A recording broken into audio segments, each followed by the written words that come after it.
여러분 안녕하세요. 여러분 환율에 관심이 많으시죠? 우리 5천만 모두가 환율로부터 자유로울 수가 없습니다. 수출 수입이 우리 경제에서 차지하는 비중이 거의 전체 GDP 중에 80%를 넘는 경우가 많기 때문에 거의 모든 경제가 환율의 영향을 받고 있다라고 얘기할 수 있는 것이죠.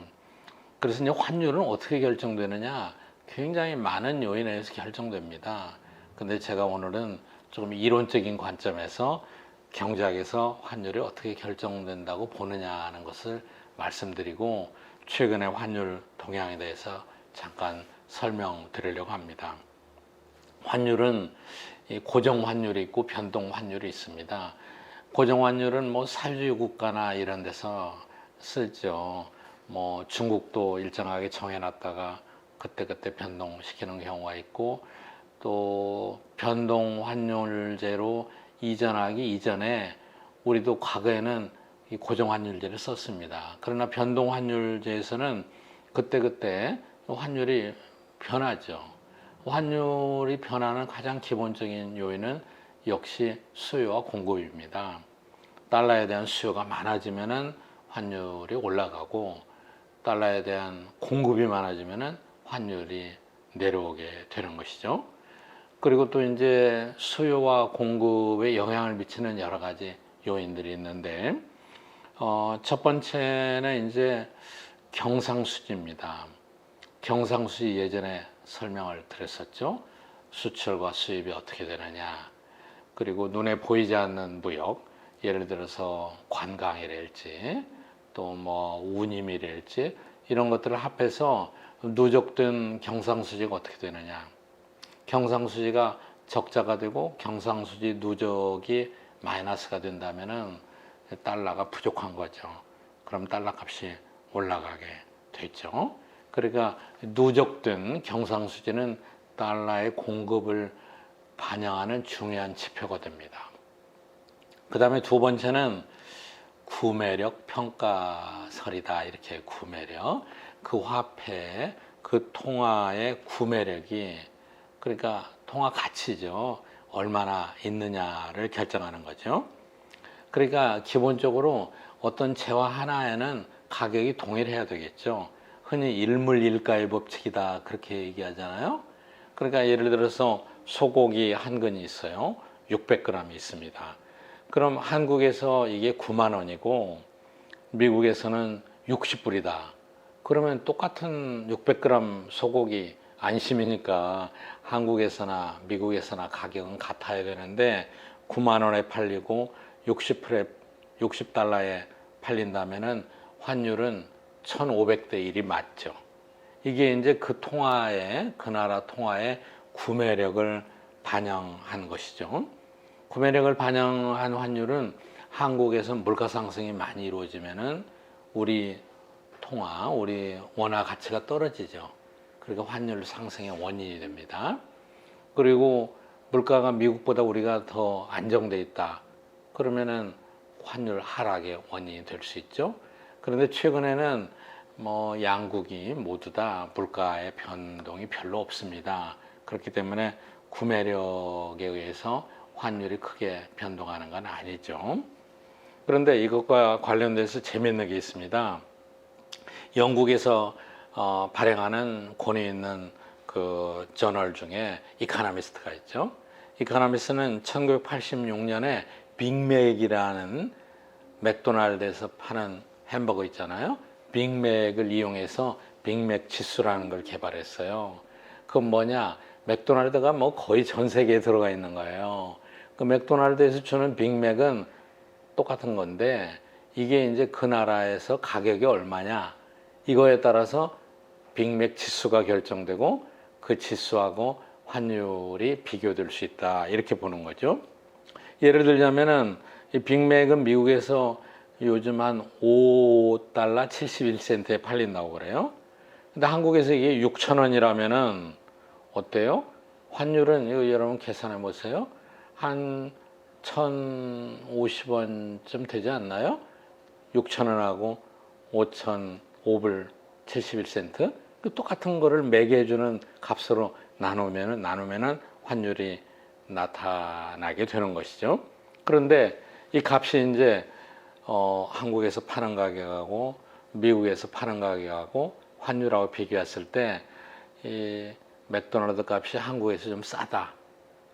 그러면은 환율이 저평가됐다 이렇게 볼 수 있는 것이죠.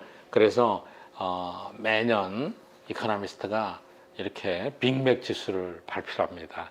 올해도 발표를 했어요. 여러분 빅맥 가격으로 본 환율은 여기 여러분 표에서 보시는 대로 한국도 좀 지금 현재 환율이 원화 가치를 저평가하고 있다. 그 얘기는 환율이 더 내려갈 수도 있다. 이렇게 보고 있는 것 같아요. 그런데 물론 이것은 빅맥 하나만 놓고 얘기했기 때문에 절대로 이게 가장 정확한 지표는 아닙니다.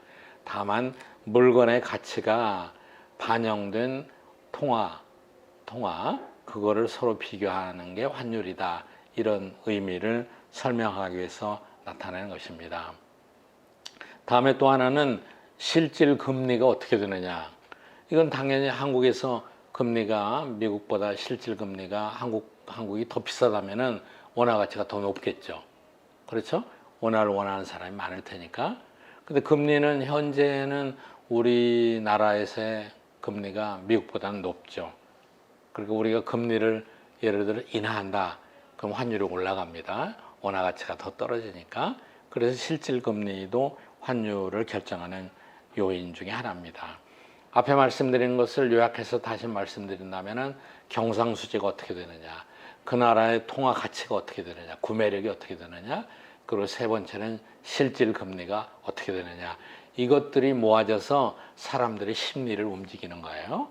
그런데 이거는 이제 경제 이론으로 본 환율의 결정 요인인데 우리나라의 경우에는 첫 번째 요인 경상수지 아직은 안정된 상태입니다. 외환보유고가 한 4,200억 달러가 넘었어요. 사상 최고로 많이 늘어났어요. 그러니까 경상수지에서 볼 때는 당장 환율이 더 변동할 요인은 크게 많지 않은 것 같아요. 특히 올라갈 요인은 많지 않습니다. 다음에 구매력 평가, 양국의 물가 상승은 별로 차이가 없습니다. 그 다음에 실질금리, 한국이 약간 높지만 한국의 환율에 영향을 줄 만큼 심각하지 않습니다. 그래 이론적으로 보면은 지금 환율에 영향을 줄 큰 요소가 없습니다. 그러나 향후의 기대값을 반영해 보면은 몇 가지 요인을 우리가 고려해야 됩니다. 현재 달러의 수급도 중요하지만 미래에 대한 전망, 미래에 얼마나 불확실하냐 이거를 우리가 반드시 생각해야 되거든요. 자, 미국이 재정 지출을 많이 확대해서 달러를 많이 공급한다. 앞으로 그렇게 될 거다. 그러면 달러 값이 떨어질 거라는 기대를 하잖아요. 그래서 환율이 내려가는 겁니다. 근데 이것도 상대적이에요. 한국도 미국만큼 재정 지출을 많이 늘린다. 그러면 비슷하겠죠. 그런데 지금으로 봐서는 미국이 재정 지출 확대가 상당히 크기 때문에 달러 공급이 클 거다. 이렇게 예상하고 있습니다. 특히 이제 최근 환율이 하락했던 것은 바이든이 대통령이 되면은 더 큰 재정 지출을 할 거다. 이런 그 미래에 대한 기대가 반영됐었던 것이죠. 한국 측 사정을 보면은 여러분 이제 내년의 경제는 어떻게 될 거냐? IMF 전망에 따르면 우리 성장률이 내년이 미국보다 우리 성장 전망이 낮습니다. 한국 경제가 지금보다는 조금 더 나빠질 거다. 이런 생각을 갖고 있다면은 경상수지 흑자도 줄어들게 되고 이렇게 되면 환율이 올라가는 요인이 될 수 있는 것이죠. 자, 이렇게 환율은 여러 가지 요인에 의해서 수시로 변동을 합니다. 아무도 정확하게 예측할 수 없습니다. 그러나 제가 말씀드린 몇 가지 요인을 가지고 잘 평가해 보면은 앞으로의 길게 볼 때 추세치가 어디로 갈 수 있느냐 하는 것은 짐작할 수가 있습니다. 궁극적으로 우리 경제가 건실하게 성장하고 상대적으로 미국보다 좋아진다면은 환율은 안정될 거예요. 그러나 반대로 우리 경제가 미국보다 상대적으로 취약해지고 달러 공급이 원활치 않다면은 환율은 올라갈 수밖에 없죠. 여러분 감사합니다.